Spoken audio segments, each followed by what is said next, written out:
Everyone, welcome to our channel. आज हम लोग बात करने वाले हैं कि एनटीए ने कुछ नई नोटिस जारी की है, पब्लिक नोटिस, जो आप इसकी ऑफिशियल वेबसाइट पे जाकर भी देख सकते हो। इन्होंने 2 कोर्सेस नए ऐड किए हैं, जिसका कोर्स कोड और सब्जेक्ट दिया हुआ है, जैसे फैशन स्टडीज एंड टूरिज्म। ये 2 नए कोर्स ऐड किए गए हैं। अगर आप लोगों ने अभी तक फॉर्म भर लिया है और इस कोर्स को ऐड नहीं किया है तो आप करेक्शन के टाइम पे कर सकते हो। ऐसा इन्होंने कहा है कि जब भी करेक्शन स्टार्ट होगा 27 से 29 के बीच आपका करेक्शन विंडो ओपन हो जाएगा। और मुझे पता है कि बहुत सारे लोगों ने बहुत सारी गलतियां की हैं, तो अपनी गलतियों को नोट करके रखिए और जैसे ही करेक्शन विंडो ओपन होता है आप लोग सब उसे सुधार लोगे। एक और बड़ी बात मैं आपको बता दूं कि जिन लोगों ने भी फॉर्म अभी तक नहीं भरा है, काइंडली फॉर्म भर लीजिए। और इस चीज के इंतजार में मत रहिए कि आपका एग्जाम का डेट बढ़ेगा, फॉर्म का डेट बढ़ेगा। बिल्कुल भी नहीं बढ़ेगा, क्योंकि एग्जाम का डेट इन्होंने बोल दिया है कि 15 से 31 मई के बीच में ही होगा। जब एग्जाम का डेट नहीं बढ़ेगा तो ऑब्वियसली फॉर्म का भी बहुत ज्यादा डेट नहीं बढ़ना है।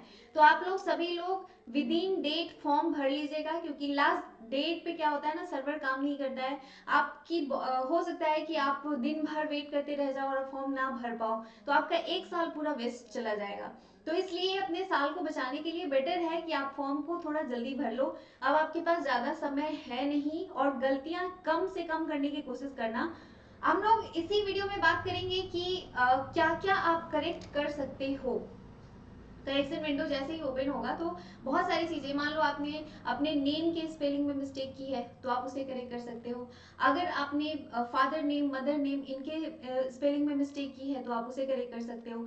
अगर आपने कोई यूनिवर्सिटी ऐड नहीं किया है और आप चाह रहे हो कि मुझे वो ऐड करना है तो आप वो ऐड कर सकते हो। अगर आप कोई कोर्स ऐड करना चाहते हो तो आप वो भी ऐड कर सकते हो। तो ये सारी चीजें आप कर सकते हो। बस 2 चीजें आप नहीं बदल सकते, वो है आपका ईमेल आईडी और मोबाइल नंबर। आप ये 2 चीजें अगर कोशिश कर रहे हो, बहुत सारे लोग आ रहा है कि क्या हम अपना मोबाइल चेंज कर सकते हैं, ईमेल चेंज कर सकते हैं, बिल्कुल भी नहीं। आप अपना मोबाइल और ईमेल, ये 2 ऐसी चीजें हैं जिसको आप चेंज नहीं कर सकते हो। बाकी अपने सारे पर्सनल डिटेल्स प्लस जो भी यूनिवर्सिटी ऐड करना है आपको ऐड कर सकते हो। हाँ, जो भी आपने पहले से सेलेक्ट कर लिया है आप उनको डिलीट नहीं कर सकते हो, आप उनको हटा नहीं सकते हो। बहुत सारे लोगों का होता है कि ये मुझे गलती से सिलेक्ट हो गया है, तो वो सिलेक्ट हो चुका है, उसमें आप कुछ नहीं कर सकते हो, वो आप करेक्शन विंडो में भी नहीं सुधार सकते हो।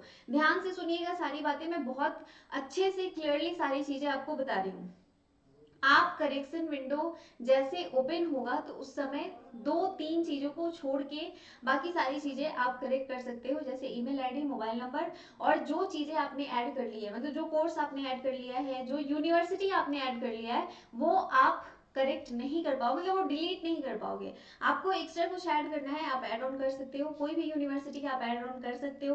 अगर पहले से आपको जानकारी नहीं थी और अभी आपको पता चला है और आप सोच रहे हो कि हमने तो फॉर्म भर दिया, ये ऐड ही नहीं हुआ, तो ऐसा नहीं है कि आप नहीं कर सकते हो। करेक्शन विंडो के टाइम अपना लॉग इन करना और उस समय आप ऐड कर सकते हो। अगर जरूरत पड़ी तो आप पेमेंट भी उस समय कर सकते हो। ऐसा इन्होंने यहाँ पे साफ साफ कर दिया है कि अगर आप इन कोर्सेस में ऐड करते हो, ठीक है, सब फैशन स्टडीज एंड टूरिज्म अगर कोई करना चाहता है तो अगर आप उसे ऐड कर रहे हो तो उस समय आप उसे पेमेंट भी कर सकते हो।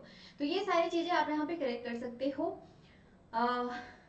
इसके अलावा एक और चीज मैं आपको बता दूं, आपके एग्जाम का डेट बिल्कुल बिल्कुल नहीं बढ़ने वाला है, तो अपनी तैयारी को जितना अच्छा हो सके करने की कोशिश कीजिएगा।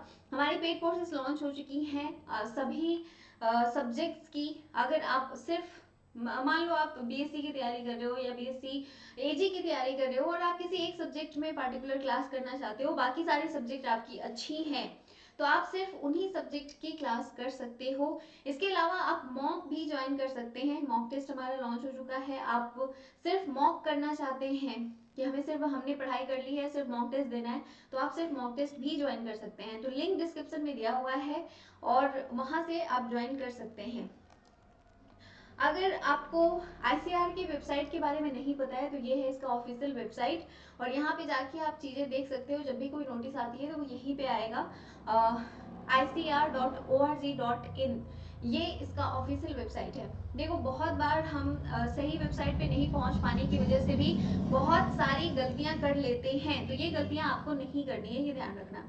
तो आई होप कि आपको ये सारी बातें समझ में आ गई होंगी। अगर इसके अलावा भी आपके मन में कोई डाउट है तो वो भी आप क्लियर कर लीजिएगा। आप कमेंट कर सकते हो, कमेंट करके आप जो अगर वहां पे रिप्लाई हो पाएगा तो ठीक है, अदरवाइज मैं उसके ऊपर नई वीडियो लेकर आऊंगी। सिलेबस के ऊपर अलग अलग पार्टिकुलर वीडियो हमारी आने वाली है। फॉर एग्जाम्पल, बहुत अगर ऑफिशियल वेबसाइट पे आपको पीडीएफ मिल जा रहा है, वेल एंड गुड। अगर नहीं मिल रहा है तो हमारा टेलीग्राम ज्वाइन कर लीजिए, वहां पे आपको सबकी पीडीएफ मिल जाएगी, चाहे वो किसी भी सब्जेक्ट के सिलेबस की बात क्यों ना हो। तो वो सारे सब्जेक्ट के सिलेबस आपको मिल जाएंगे। और सिलेबस जानना सबसे ज्यादा जरूरी है कि आखिर क्या है। जैसे सीबीएसई ने बहुत सारे चैप्टर्स को हटा दिए हैं, न्यू एनसीईआरटी देखोगे तो उसमें बहुत सारी चीजें नहीं है, लेकिन इसके एनटीए के जो सिलेबस इन्होंने जारी किया है उसमें ओल्ड एनसीईआरटी है। तो ये आप ध्यान रखोगे, ओल्ड एनसीईआरटी में जितनी सारी चीजें हैं, जितने चैप्टर्स हैं, वो सारे चैप्टर्स आपको पढ़ने पड़ेंगे।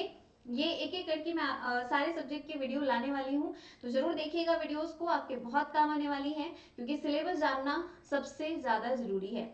आज के लिए इतना ही। Thank you so much for watching. Video पसंद आती है तो लाइक कीजिए, अपने दोस्तों को शेयर कीजिए, और चैनल को सब्सक्राइब तो आपने कर ही लिया होगा। Thank you.